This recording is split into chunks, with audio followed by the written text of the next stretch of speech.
She thought she was untouchable. For 18 months, packages disappeared from my porch like clockwork. Birthday gifts, work equipment, family deliveries. Gone. And every single time it happened, one person somehow always knew before anyone else did. Diane, our HOA president, neighborhood rule enforcer, self-appointed sheriff, and as I was about to prove, a thief hiding behind a clipboard and a fake smile. Now, technically, her name wasn't Karen, it was Diane. But trust me, after this story, Karen fits her perfectly. Diane treated Ridgeway Court like her own private kingdom. If your trash can stayed out 5 minutes too long, violation notice. Wrong shade of flowers? Violation notice. Kids drawing chalk on sidewalks? Threatening email. Meanwhile, packages kept disappearing from porches all over the neighborhood. Funny coincidence, right? At first, I blamed delivery drivers, then porch pirates, then bad luck. But after the 7th missing package in 3 months, patterns started forming. Every theft happened during the day. Every theft happened within 15 minutes of delivery. And every time I mentioned it in the neighborhood Facebook group, Diane somehow redirected the conversation back to HOA parking violations. Then things got personal. The violation letters started multiplying. Apparently, my mailbox color was non-compliant. Apparently, my welcome mat was visually disruptive. Apparently, my wind chimes created acoustic inconsistency. I'm not kidding. This woman had weaponized boredom. And then one night, I caught something. Not enough for police, not enough for court, but enough for me. A blurry frame from an old security camera. Diane, walking past my porch 30 seconds after an Amazon delivery. Then walking back to her house carrying something under a gardening blanket. That's when I stopped being angry and started getting organized. I called an attorney friend first. Everything had to be legal. No explosives, no injuries, no illegal traps. Just evidence. Colorful, undeniable evidence. So I built the perfect bait package. Inside, fine glitter powder, bright purple dye, UV marking dust, and a pressure-triggered burst pouch designed to explode the moment the box opened. Harmless, but impossible to hide. I timed everything perfectly. Tuesday, 1:12 p.m., the exact time Diane usually did her little neighborhood patrol. I placed the package right in view of the porch. Then I sat in my home office, watching 4 live camera feeds like I was running a bank heist. And right on schedule, here came Diane, clipboard in hand, sunglasses on, fake authority radiating off her like cheap perfume. She looked left, looked right, then grabbed the package so casually you'd think she was picking up her own mail. 10 seconds later, boom, purple glitter, blue dye, UV powder, everywhere. Kitchen counters, ceiling, hair, clothes, hands, face. Her entire house looked like a unicorn crime scene. And then came the best part, because UV powder spreads. Every doorknob she touched glowed. Every towel she used stained. And no matter how hard she scrubbed, the purple stayed. For 3 glorious weeks, Diane walked around Ridgeway Court looking like a haunted arts and crafts project. At the next HOA meeting, I brought receipts, 4 camera angles, timestamps, delivery confirmation logs, and footage of Diane carrying my package straight into her kitchen before the glitter apocalypse happened. The room went silent. Even Diane couldn't talk her way out of that one. She resigned 3 days later. Turns out several neighbors had missing packages too. Police got involved. Mail theft charges followed.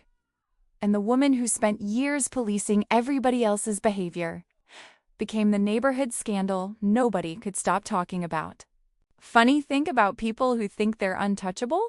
They usually fall the hardest, and Diane learned something important that Tuesday afternoon. If you steal from your neighbors long enough, eventually somebody stops complaining and starts planning. Let me paint you a picture of Ridgeway Court before any of this happened so you understand exactly what kind of neighborhood we're talking about. It's a quiet suburban cul-de-sac, 11 houses arranged around a gentle curve. The kind of street where kids ride bikes and people wave at each other from driveways.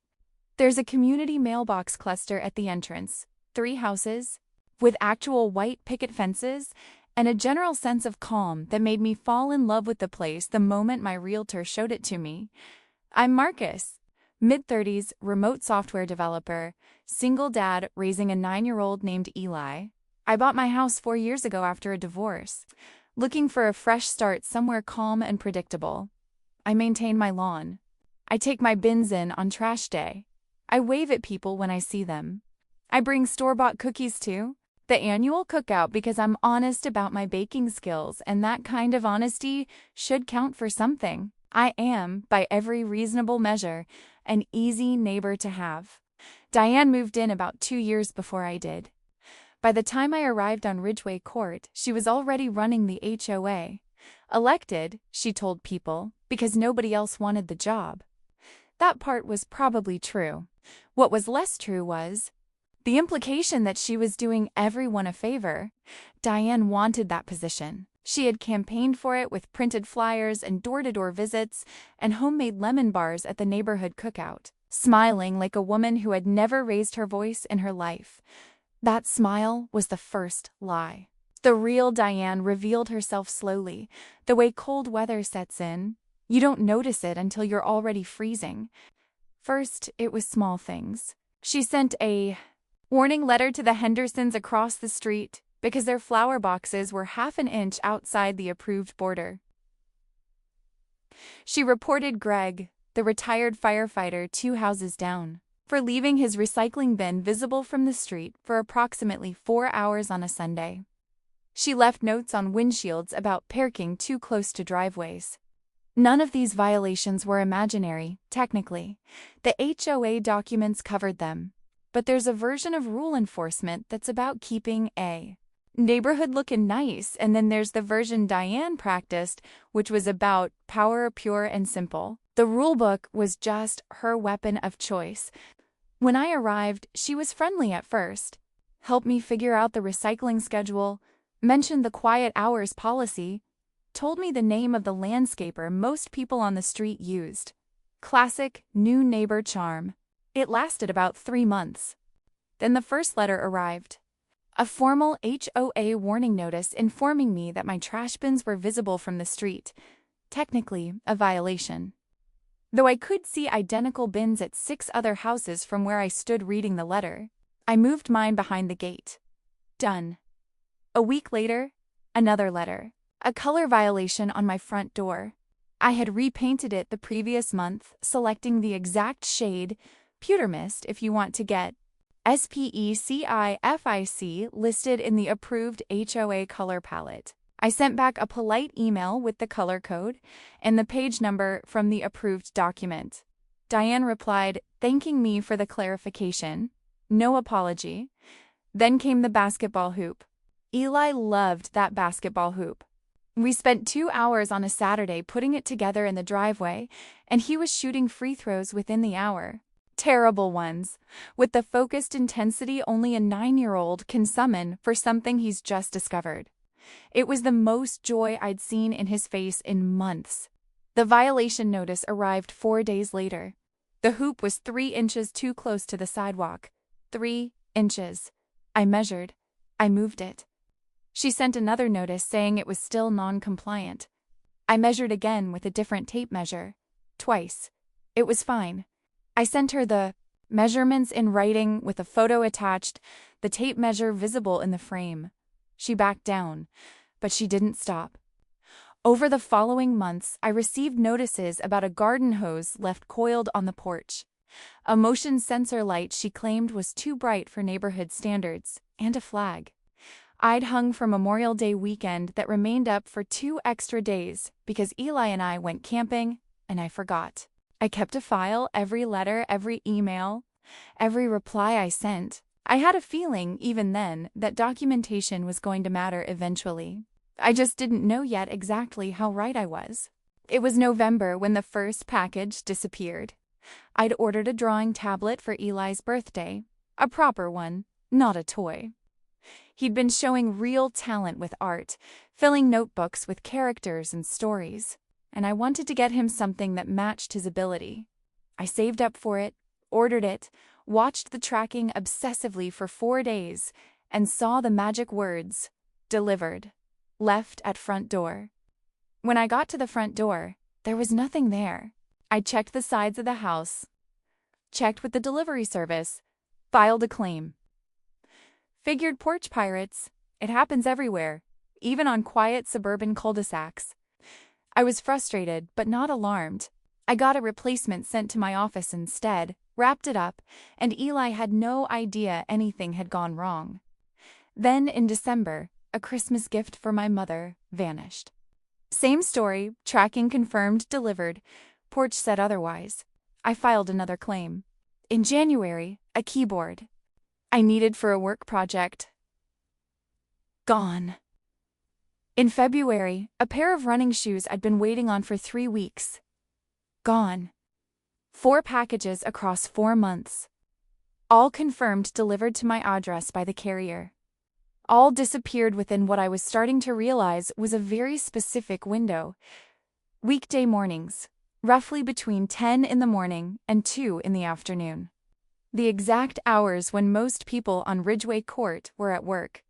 I worked from home, but my office was at the back of the house. I wouldn't have seen or heard anything happening on the front porch. My desk faced the backyard, my focus was on my screen. And my front door might as well have been a mile away for how much attention I paid to it during working hours. I started paying attention differently. I started thinking about who was home during those hours. I started noticing who walked past my house and when. That's when I started having quiet conversations with neighbors. Greg was the one who gave me the first real thread to pull. He was outside doing yard work one afternoon when I wandered over and casually mentioned I'd been having trouble with missing packages. He didn't say anything for a moment, just kept trimming the hedge with the focused calm of a man who had spent 30 years as a firefighter and learned to think before speaking. Then he told me he'd noticed Diane taking what she called her morning checks, walking the streets slowly, pausing at mailboxes and porches, sometimes carrying her large canvas tote bag. He'd asked her about it once, months ago, when he noticed her lingering near his own mailbox. She'd said she was keeping an eye on the neighborhood, classic HOA language. He'd thought nothing of it at the time, but then he mentioned something that made my stomach drop. On at least 2 occasions, he'd seen her with that tote bag, and the bag looked significantly heavier when she was heading home than it had when she'd set out. I thanked him and went back inside. I sat down at my desk. I thought about it for a long time. There was no proof. There was no footage. There was no evidence beyond a neighbor's observation and a nagging feeling that had been building in me for months. But something had shifted. The missing packages were no longer a mystery with an anonymous villain. They had a shape now, a face, a canvas tote bag. I ordered a camera system that same evening. 4 cameras arrived in a 2-day shipping window. I spent a Saturday installing them myself. Front porch camera, driveway camera, side yard camera, and the one I cared most about.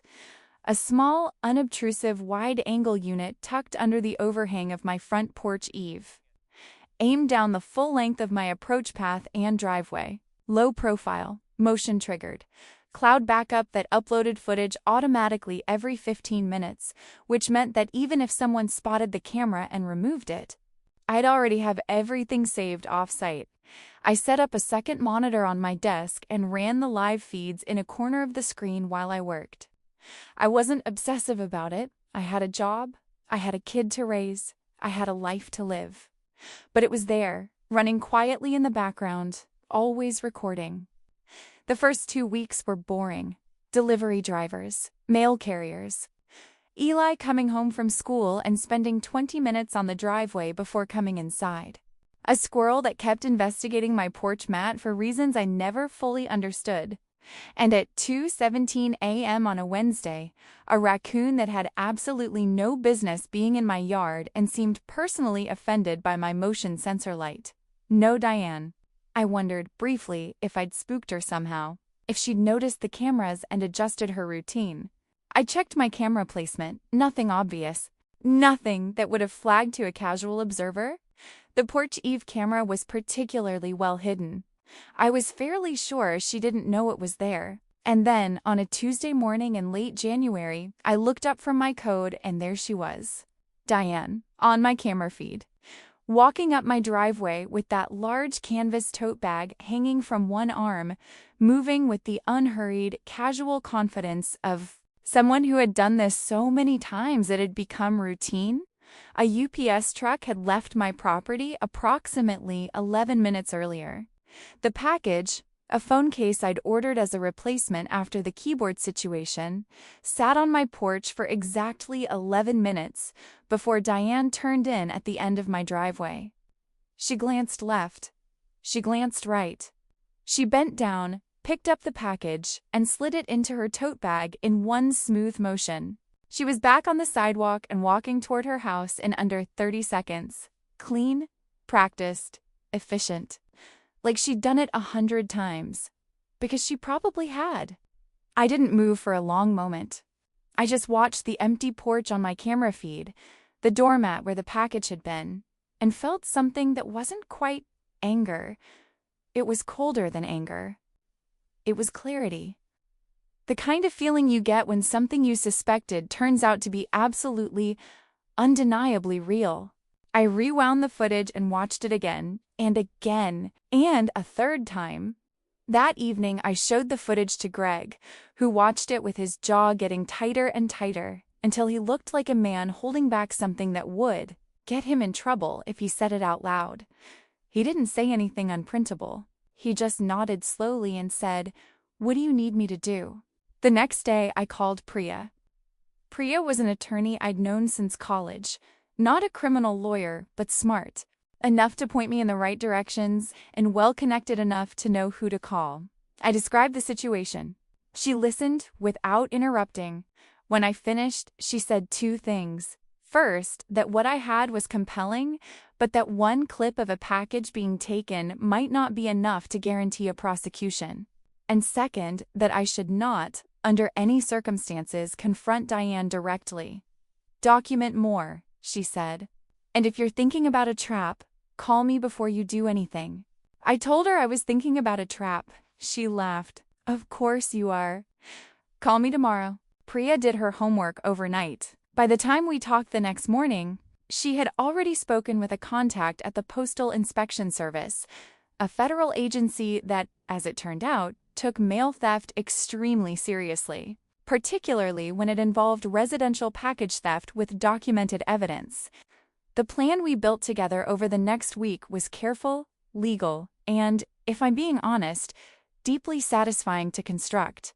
Here was the core idea. I would create a fake package, realistic enough to look like any other delivery, containing a dye bomb that would activate when the package was opened. The moment anyone tore into that box, they would receive an immediate, colorful, and very difficult to remove reminder that stealing other people's property has consequences. Before I built a single thing, Priya confirmed 3 points with me. First, that bait packages used to catch thieves were legal in my state, provided they didn't contain anything genuinely dangerous and weren't designed to cause physical harm. Second, that I had to notify law enforcement before deploying the package, not after. Third, that any evidence gathered this way needed to be handled carefully to support, not replace, the camera footage I already had. I called the police non-emergency line. I explained the situation, referenced the footage I had, and described my plan. The officer I spoke with connected me to a detective who, to my genuine surprise, was familiar with exactly this type of residential sting and walked me through how to document it properly. He also connected me with the postal inspector Priya had mentioned, who was even more enthusiastic. Mail theft is a federal crime. Postal inspectors like catching federal criminals. With all of that in place, I built the trap. The box was a standard 12-inch shipping box, the kind you'd get from any office supply store. I sealed the exterior carefully with real packing tape, applied a genuine-looking shipping label with a plausible sender name and my address, and even added a small fragile sticker because the psychological detail pleased me. From the outside, it looked exactly like any other package that might arrive on my porch. Inside was the mechanism, a sealed inner bag containing a mixture of UV-reactive powder, the kind that glows bright violet under a black light and is essentially invisible to the naked eye until it makes contact with skin, combined with very fine, very bright, and extremely permanent craft glitter in deep purple and electric blue. The colors were specific, vivid enough to be visible in daylight, distinctive enough that nobody could claim they'd been handling similar materials for innocent reasons. The bag was connected to a small spring-loaded mechanism, nothing electronic, nothing that could be called a device in any concerning sense. Just a tensioned release that was calibrated to activate when the outer flaps of the box were pulled open. The moment anyone opened that package, the mechanism would release and the contents of the inner bag would go enthusiastically and comprehensively everywhere. I also added one more element, a small scent capsule containing a concentrated lavender fragrance. Nothing harmful, just distinctive. Because even if someone cleaned up quickly, even if they scrubbed the visible glitter off their skin and changed their clothes, that very specific lavender smell would linger for hours. A detail the police could note. A detail that was mine. I set the package on my porch on a Thursday morning at 9:47 a.m., having confirmed with both the detective and the postal inspector that they were aware. And on standby, my cameras were running. My phone was charged. My second monitor showed the live feed. Then I went back to my desk, opened a code project I wasn't going to get any work done on, and waited. I didn't have to wait long. She appeared at 11:23 a.m. I saw her at the edge of my camera frame first, that familiar silhouette, the canvas tote bag hanging from her left arm, the unhurried pace of someone who believed the sidewalk belonged to her. She turned into my driveway the same way she always did, with the casual ownership of a person who had made this trip so many times, it barely registered as a decision anymore. Same glance left. Same glance right. She picked up my package. She was back on the sidewalk in under 25 seconds, a new personal best. I watched her walk to her front door. I watched the door open and close behind her. I set a timer on my phone and watched the second-hand tick. At the 4-minute mark, her door opened again. Diane stepped out wearing a completely different outfit. She'd changed from the light blue cardigan and jeans she'd been wearing when she took the package to a clean white blouse and tan slacks, crisp, fresh, like someone who had just stepped out of a dressing room, except I zoomed my camera in as far as it would go and leaned toward the screen. There was a bright smear of deep purple at her jawline, maybe 2 inches long, curving under her chin where she hadn't quite reached while scrubbing. There was a faint but unmistakable constellation of electric blue glitter across her left forearm, catching the midday sun like a tiny galaxy. And her hair, dark, usually neat, pulled back in the same practical bun she always wore, had a shimmer to it that was absolutely not there 40 minutes ago. She'd opened it inside. Of course she had. She wouldn't open a stolen package in her driveway. She'd taken it into her kitchen or her living room or wherever she went to unwrap her stolen prizes, and the dye bomb had gone off the moment she pulled those flaps apart. She'd changed clothes. She'd washed her face and arms. She'd done everything right by the logic of someone trying to cover their tracks. Except UV powder doesn't wash off with soap and water, not quickly. And craft glitter, fine, light craft glitter, gets in hair and stays there through a single rinse. And the lavender scent from the capsule was, based on my testing, going to cling to skin and fabric for the next 4 to 6 hours minimum. She walked out of her house into her front garden and stood there in the sunshine, completely unaware that she was glowing. I called Priya first, told her what had happened. She said the words I had been waiting to hear. Call the detective. I called the detective next, described what I'd witnessed. He said he'd be in contact with the postal inspector, and they'd coordinate a visit. He told me to stay put and keep my cameras running. Then I closed my laptop, walked next door to Greg's house, and knocked. He answered in work clothes, a mug of coffee in hand, clearly in the middle of something. I said, "Hey, you might want to come outside in about 40 minutes. Something interesting is going to happen on the street." Greg looked at me for a long moment. Then he looked at my house. Then he looked at Diane's house. He nodded once, went back inside for approximately 90 seconds, and came back out with a second cup of coffee in a folding chair. He didn't ask a single question. The police arrived at 12:15 p.m., 2 officers in a single patrol car, not a dramatic arrival, no sirens, no spectacle. They parked at the end of the street and walked up to Diane's house at an even pace. The postal inspector, who I'd half expected to arrive in some kind of official federal vehicle, pulled up 2 minutes later in a plain sedan and joined them. I was on my porch. Greg was on his, across the driveway, nursing his second coffee. He'd angled his chair just slightly, toward Diane's house, which was the Greg equivalent of a dramatic gesture. The officers knocked on Diane's door at 12:15. I didn't hear what was said. I could see the door open, see Diane appear in the frame, see that moment of bright, practiced friendliness she deployed for any one official. The smile, the open body language, the slight tilt of the head that said, "I'm delighted to help." They talked for a few minutes. Then one of the officers, and I will be grateful to, this person for the rest of my life, gestured toward the front path, and Diane stepped outside. Outside, into the full noon sunlight, in her white blouse, with the purple smear still on her jaw. I don't know exactly what the officer said to prompt that.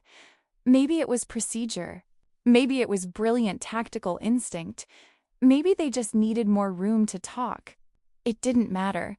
What mattered was that Diane was standing on her own front path in the brightest light of the day, with her stolen evidence literally painted on her face. Our neighbor Patricia, 72 years old, sharp as a tack, never misses anything, was watering her front garden 2 houses down. The moment she saw the police, the watering stopped. She stood absolutely still, hose in hand, watching. The Hendersons pulled out of their driveway across the street, slowed to what had to be 5 miles an hour, and rolled their window down slightly before thinking better of it and stopping the car entirely. Greg sipped his coffee. I watched Diane's face from my porch. I could see her clearly in profile, and I watched the exact moment she realized she was being looked at. Not just by the officers, by Patricia, hose frozen mid-arc, by the Hendersons stopped in their driveway, by Greg, motionless in his chair, by me. She reached up and touched her jaw, pulled her hand away, looked at the shimmer on her fingertips. I will carry that moment for the rest of my life. The search of her home, conducted after she was informed of her rights and the nature of the investigation, was thorough. The canvas tote bag was recovered from a closet near her front door. Inside it were 6 packages. None of them were addressed to Diane. 3 belonged to neighbors I recognized by address. 1 was a package Greg had flagged as missing 2 months earlier. 1, still sealed in its original wrapping with the sender label from November, was a drawing tablet, Eli's drawing tablet, the one I'd ordered for his birthday in November. The one I'd filed a claim for, gotten a replacement for, wrapped up and given him without telling him anything had gone wrong. It had been sitting in Diane's home for 3 months. When the detective told me that, I had to sit down, not because I was surprised, but because holding that information, this thing that Eli had been excited about and had waited for and had never received, sitting in her closet 3 houses away for 3 months, made something in me go very quiet. She'd taken a child's birthday present, she'd kept it in her closet, and then she'd had the absolute nerve to slide a HOA violation notice under my door 2 weeks later about a flag I'd left up for 2 extra days. I don't have words for that level of audacity. I'm not sure there are any. Diane resigned from the HOA board the following Monday, before anyone had called a meeting, before anyone had drafted a motion, before anything official had been organized. The email she sent to the HOA listserv was brief. 4 sentences citing personal health reasons and wishing the community well. I read it twice. There was no apology. There was no acknowledgement of what had happened. There was just a quiet, tactical retreat from a woman who understood that she had lost and was adjusting her position accordingly. Greg forwarded the email to me with a single added word at the top. Finally. The criminal process was slower, as these things always are. Priya helped me understand what to expect. Mail theft is a federal offense when it involves packages delivered by the United States Postal Service, and several of the stolen packages, including the original drawing tablet, had been shipped through USPS. That meant federal prosecutors were involved, which meant the case was treated with considerably more gravity than a standard theft complaint might have been. I cooperated fully. I provided every recording, every letter I'd saved from my documentation file, every email chain, every photograph I'd taken of missing package notifications. The detective told me, during one of our follow-up conversations, that the documentation was unusually thorough. I told him I'd had a feeling it was going to matter. He laughed. It wasn't unkind. The case moved forward. I won't share the outcome in detail. There are still people in this story who haven't consented to being named publicly. And some of that information belongs to the legal process, not a YouTube story, but I will tell you this. She was formally charged. The charges were serious. And the evidence was strong enough that I was never once asked to doubt whether any of it had happened. 6 of the recovered packages were returned to their owners. The neighbors who received theirs sent me messages ranging from stunned to emotional. One of them, a woman named Sandra, 2 doors down, who'd lost a package containing handmade gifts from her sister overseas, cried on my porch for a few minutes and then pulled herself together and hugged me with the fierce gratitude of someone who had given up on getting something back. Isla got his drawing tablet. We set it up together on the dining room table the evening after it was returned to me, still in its original box, still sealed. I told Eli I'd tracked down an item that had been lost in shipping and that I wanted him to have the original version. He accepted this explanation with the trust that 9-year-olds extend to parents when there isn't a reason not to. Tore into the box and spent the next 4 hours drawing. What he drew was a comic strip about a scientist hero who builds a trap to catch a villain who has been stealing from the neighborhood. The hero uses invisible color powder and technology. The villain is caught and has to clean their house forever as punishment. I did not tell him that this was essentially a documentary of my week. Some things you keep to yourself. But I saved that comic strip. It's framed in my office. Now, right above the monitor where I used to run the camera feeds. Ridgeway Court slowly went back to being itself. Patricia resumed her garden watering on a normal schedule. The Hendersons stopped double-checking their porch every 10 minutes. Greg put his folding chair back in his garage. The packages on my porch stopped disappearing. The new HOA president is a quiet accountant named Dale. He sends one newsletter per month. It covers exactly the information needed and nothing else. In 8 months of Dale's presidency, not a single household on Ridgeway Court has received a violation notice. This may be a record. I still have all 4 cameras running. I probably always will. Not because I expect another Diane. That particular combination of pettiness, audacity, and criminal nerve is rare enough that I consider myself unlikely to encounter it again. But because the cameras are there and the footage backs up to the cloud. And knowing that gives me a specific kind of peace that I think I'd earned by the time everything was over. Would I do it again? Without hesitation. Not because revenge felt good, though I won't pretend it didn't feel something, but because the alternative was continuing to be stolen from by someone who counted on the assumption that nobody was paying attention, the assumption that the victim would stay the victim. That patience and good manners and following the rules were weaknesses to be exploited by anyone willing to stop following them. I'm a patient person. I am genuinely a good neighbor. I followed legal advice every single step of the way. I informed the authorities before I set a single trap. I did not ambush anyone. I did not threaten anyone. I did not post anyone's face or name on the internet. The trap didn't put Diane in handcuffs. Her own choices did that, compounded over 18 months of decisions she made when she believed she was invisible. I just made sure the world had a clear, well-lit, cloud-backed, motion-triggered view of exactly one more of those decisions. If you're out there dealing with your own Diane, your own HOA tyrant who has crossed the line from annoying into actually criminally wrong, here is what I want you to take from this story. Document everything, every letter, every email, every timestamp. Keep a file you hope you never need. Install cameras, visible ones, hidden ones, ones you tell people about and ones you don't. Know the laws in your area and operate within them. Consult an attorney before you do anything unconventional. Priya saved me from at least 3 mistakes I didn't know I was about to make. Notify law enforcement before any kind of sting, not after.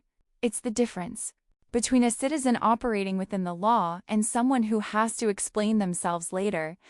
And then wait, because people who do what Diane did, who prey on good neighbors, who count on decency being indistinguishable from weakness, they always do it again. They can't stop. The thing that makes them dangerous is also what makes them catchable. They always think they're invisible. They never actually are. Stay patient, stay smart, get good cameras, and maybe keep a little glitter on hand. Marcus,